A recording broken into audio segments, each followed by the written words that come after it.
পশ্চিমবঙ্গে ঢুকতে চলেছে পদ্মার ইলিশ। নানা টালবাহানা কাটিয়ে অবশেষে ইউনূস সরকার পশ্চিমবঙ্গে পাঠাচ্ছে পদ্মার ইলিশ। ঠিক পুজোর আগে এই রূপোলি শস্যের জন্য অপেক্ষা করেন আপামর খাদ্যরসিক বাঙালি। সরকারি সূত্রে জানা যাচ্ছে, বুধবার 25শে সেপ্টেম্বর ইলিশ রপ্তানিতে ছাড়পত্র দিয়েছে অন্তর্বর্তীকালীন বাংলাদেশ সরকারের বাণিজ্য মন্ত্রণালয়। এই অনুমতির মেয়াদ আগামী 12ই অক্টোবর পর্যন্ত। মোট 2,420,000 মেট্রিক টন ইলিশ রপ্তানি অনুমোদন দেওয়া হয়েছে।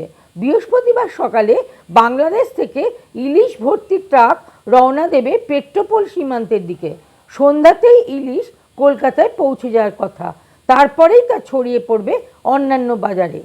আশা করা যায় আগামী শনিবারের মধ্যে রাজ্যের প্রায় সব মাছের পাইকারি বাজারে বিক্রি হবে ইলিশ। বাংলাদেশের রপ্তানিকারক সংস্থার পক্ষ থেকে ইব্রাহিম হালসানা বলেন, ইলিশের প্রথম চালান বৃহস্পতিবার সকালে এখান থেকে ছেড়ে যাবে। তবে প্রশ্ন উঠেছে দাম নিয়ে। জানা যাচ্ছে, গত বছরের তুলনায় এবছর বাংলাদেশের রপ্তানি সংস্থাগুলো দাম অনেকটাই বাড়িয়ে দিয়েছেন। স্বাভাবিক কারণেই রাজ্যের বাজারেও ইলিশের দাম অনেকটাই বাড়তে চলেছে বলে ব্যবসায়ীদের ধারণা। উৎসবের মরশুমে বাংলাদেশের পক্ষ থেকে গত কয়েক বছর ধরে পশ্চিমবঙ্গে পদ্মার ইলিশ পৌঁছাতো। পূর্বতন হাসিনা সরকার একে বলতো সৌজন্যের ইলিশ, কিন্তু হাসিনা সরকারের পতনের পরে সেই সৌজন্য আর ততটা নেই। ফলে তৈরি হয়েছিল বিতর্ক।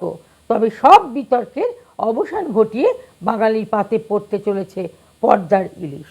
রিপোর্টে শাশ্বতী চ্যাটার্জি, টার্গেট নিউজ, কলকাতা।